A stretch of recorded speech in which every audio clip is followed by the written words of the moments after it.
पूरे देश के किसानों ने जगह जगह आंदोलन किया और अगर यहाँ मीडिया के लोग खड़े होंगे तो मेरी बात बुरा मत मानना। इस देश के मीडिया को दीपिका पादुकोण से मतलब है, इस देश के मीडिया को कंगना रनावत से मतलब है, इस देश के मीडिया को सुशांत सिंह राजपूत से मतलब है, लेकिन जो हजारों किसान भूखमरी के कारण मर रहा है उसके बारे में एक लाइन। इस देश में कोई नेशनल हाईवे बने सबसे पहले किसान की जमीन चाहिए। कोई फैक्ट्री का निर्माण हो किसान की जमीन चाहिए, किसी कॉलेज का निर्माण हो किसान की जमीन चाहिए, अस्पताल का निर्माण हो किसान की जमीन चाहिए। देश में भूखमरी आए किसान से अनाज चाहिए, लेकिन बदले में जब किसान को उसके जमीन का दाम देने की बात आती है तो मिलकर दलाली खाने का काम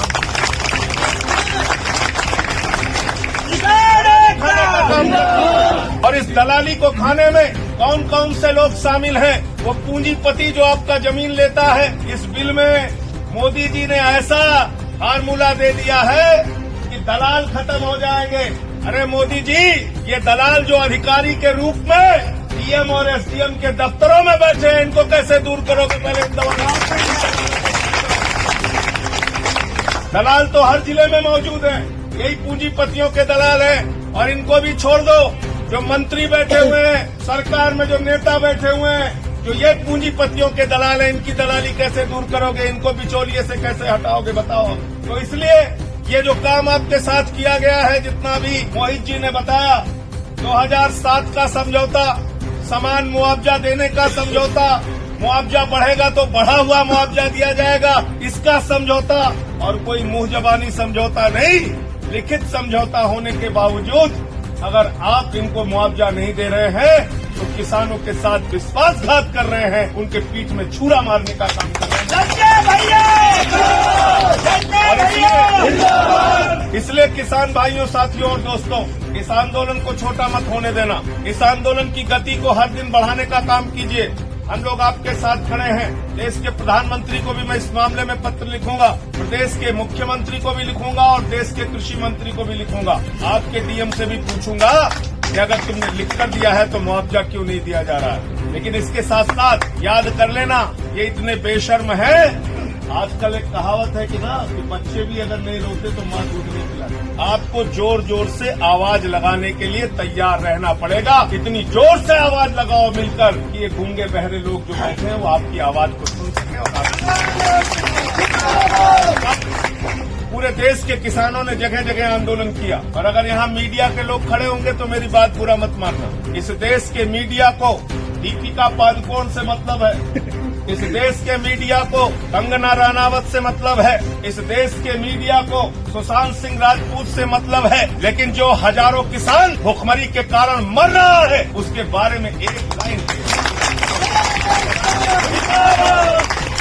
शर्म आती है तुम्हें? पूरे देश के अंदर आंदोलन हुआ, सड़कों पे कल किसान निकले, पंजाब के अंदर निकले, हरियाणा के अंदर निकले, उत्तर प्रदेश में निकले, कर्नाटक में निकले, गुजरात में निकले, केरल में निकले, हिंदुस्तान के हर हिस्से में आंदोलन हुआ। लेकिन आप क्या चला रहे हो? दीपिका पादुकोण, कंगना रनावत, रिया चक्रवर्ती, अरे निकलो, इस देश के चौथे स्तंभ हो। तुम्हारे पेट में भी रोटी इन्हीं किसानों की बदौलत और मैंने देश की संसद में कहा था कि प्रधानमंत्री जी किसी अहंकार में मत रहना। चाय पिलाने आ गए थे दूसरे दिन जब मैं धरने पर बैठा था। बोले साहब चाय पी लीजिए, उपसभापति जी का दिल बहुत बड़ा हो गया, वो आपको चाय पिलाने आए। मैंने कहा मैं चाय की लड़ाई नहीं लड़ रहा हूँ, किसानों के चावल के दाम की लड़ाई लड़ रहा हूँ। चाय की लड़ाई मैं नहीं लड़ रहा। किसान को उसके फसल का दाम चाहिए, मैं इस बात की लड़ाई लड़ रहा। और मैंने आदर पूर्वक उनकी चाय वापस कर दी। चाय पिलाकर बेवकूफ बनाने का धंधा बंद कीजिए। मोदी जी, 6 साल हो गया आपने किसानों को ठगने का काम। क्या वादा किया था आपने 2014 में? किसानों से रैलियां कर करके पूरे देश में वादा किया था C2 के ऊपर फसल का 50% मुनाफा दिया जाएगा। गलत तो नहीं कह रहा हूँ? C2 यानी फसल की लागत मूल्य के ऊपर 50% मुनाफा दिया जाएगा। यही तो स्वामीनाथन आयोग की रिपोर्ट है। गलत तो नहीं कह रहा हूँ? आज तक मिली क्या आपको स्वामीनाथन आयोग की रिपोर्ट? मिल गया क्या फसल के ऊपर 50% दाम? और आज क्या कहते हैं? कहते हैं मोदी जी ने कह दिया, यकीन कर लो आपको एमएसपी मिलेगी। अरे मोदी जी ने तो कहा था हर खाते में 15 लाख आएगा, आज तक नहीं आया। मोदी जी ने तो कहा था 2 करोड़ नौजवानों को रोजगार मिलेगा, 10 करोड़ बेरोजगारों की फौज हिंदुस्तान में खड़ी कर दी। मोदी जी ने तो कहा था जीएसटी से देश की तकदीर बदल जाएगी, 1 नेशन 1 टैक्स होगा, आज तक राज्यों का शेयर नहीं मिला। मोदी जी ने तो कहा था नोटबंदी से आतंकवाद खत्म हो जाएगा, नहीं खत्म हुआ। नोटबंदी से काला धन आएगा, नहीं आया। नोटबंदी के अलावा भी वादा किया था कि लाखों करोड़ रुपया काला धन हम विदेशों से लाएंगे और हर आदमी के खाते में कितना जमा कर देंगे, सबको याद है, कोई भूला नहीं। कुछ मिला क्या? तो अब अगर मोदी जी कह रहे हैं कि एमएसपी देंगे तो एमएसपी मिलेगी क्या? जोर से बोलिए, नहीं मिलेगी। झूठ बोलने का काम कर रहे हैं। कह रहे हैं एमएसपी देंगे, न्यूनतम समर्थन मूल्य देंगे। मैंने तीनों बिल रात में आंख फोड़ फोड़ के पढ़ा, भैया कहाँ लिखा है एमएसपी, कहाँ लिखा है? तीनों बिल में कहीं नहीं मिला एमएसपी, कहीं नहीं लिखा न्यूनतम समर्थन मूल्य। तो अगर आपको कोई पूंजीपति न्यूनतम समर्थन मूल्य नहीं देगा, एमएसपी नहीं देगा, आप न्यायालय में जाओगे, आप क्या कहोगे? जज साहब, मोदी जी ने बहुत अच्छा भाषण दिया था, हमको एमएसपी दीजिए।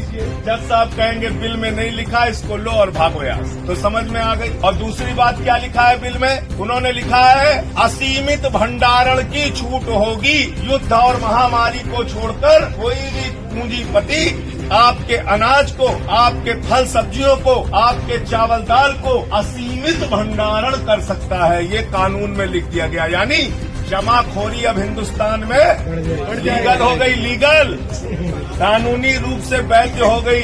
जमाखोरी इस देश के अंदर कानूनी रूप से वैध हो गई। अब कोई भी असीमित भंडारण कर सकता है। दूसरा क्या लिखा? दाम पर कोई कंट्रोल नहीं। अगर कम दाम दे देंगे तो आप लड़ नहीं सकते, ज्यादा दाम में देंगे तो भी आप नहीं लड़ सकते। यानी 20 रुपए किलो में चावल खरीदा जाएगा, अडानी अंबानी बड़े बड़े पूंजीपति उसको अपने स्टोर में रखेंगे और जब बाजार में चावल की, दाल की, गेहूं की कमी हो जाएगी तो वही चावल और दाल, गेहूं आपको 50 रुपए और 100 रुपए किलो में बेचा जाएगा। कालाबाजारी और महंगाई तीनों को बढ़ावा देने वाला ये बिल है। आज इस बिल की हकीकत जिसको समझ में नहीं आ रही है, याद रखना आने वाले दिनों में हिंदुस्तान के लोग खून के आंसू रोएंगे। इसलिए साथियों और दोस्तों, इस बिल का विरोध मैंने संसद में भी किया और सड़क पर भी कर रहा हूं, आगे भी करूंगा। साथ और सहयोग चाहिए, हम लोग मिलकर इस।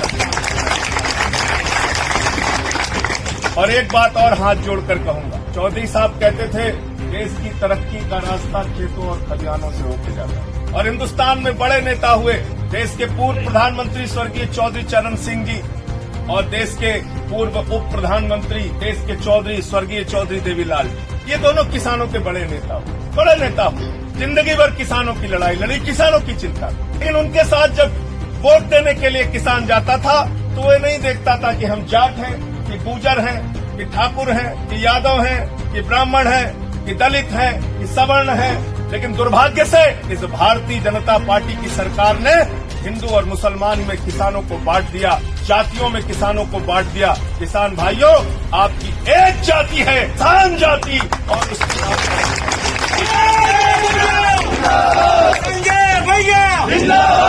कोई अगला पिछड़ा दलित सवर्ण हिंदू मुसलमान नहीं, किसान हमारी जाति है। जो किसानों के हक में काम करेगा वो देश की सत्ता पर राज करेगा। किसानों के हक में काम नहीं करेगा उसका कॉलर पकड़ के हम सत्ता से नीचे फेंकने का काम करेंगे। इन्हीं शब्दों के साथ, इन्हीं बातों के साथ फिर से एक बार विश्वास दिलाते हुए कि आपकी इस लड़ाई में पूरी तरह से हम लोग आपके साथ हैं। हमारी पूरी टीम गाजियाबाद के साथ ही आपके आंदोलन में रहेंगे। इसको जहां पर राष्ट्रीय स्तर पे, प्रदेश के स्तर पे उठाने की जरूरत है, मैं हमेशा आपके साथ रहूंगा। बहुत बहुत शुक्रिया, बहुत बहुत धन्यवाद। किसान एकता, किसान एकता, जय जवान।